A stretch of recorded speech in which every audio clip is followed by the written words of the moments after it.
Following up tonight on our 48 hours at the border, just weeks ago, ABC 15 sent nearly 24 journalists to the Arizona-Mexico border to show you what's really happening. And one thing we were told while in Nogales is the port of entry there, the busiest in the state, is in need of serious upgrades. ABC 15's Lillian Donahue digging deeper into what needs to be done. Nogales area business leaders tell me the future of Arizona's vibrant trade industry with Mexico and safety for citizens relies on keeping our ports updated.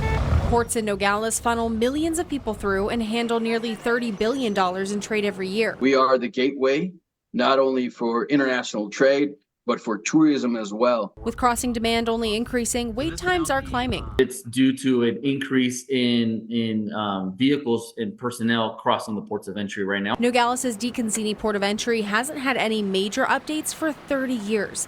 And according to the area's port authority, its location right on the international line poses a risk to current officers. It is not good for the safety of our officers that are there.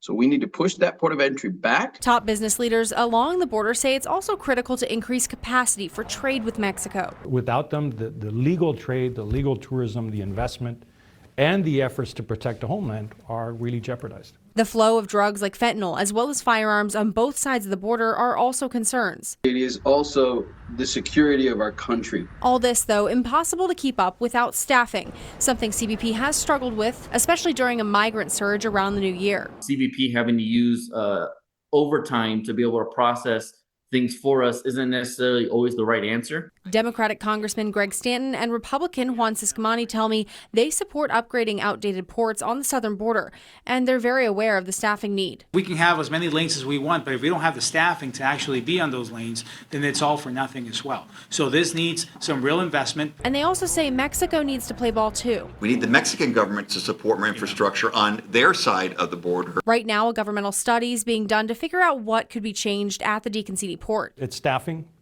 it's infrastructure, it's technology, it's coordination. The Port Authority chairman tells me he hopes to see an upgrade to the main port in about 5 years. Lillian Donahue, ABC 15, Arizona.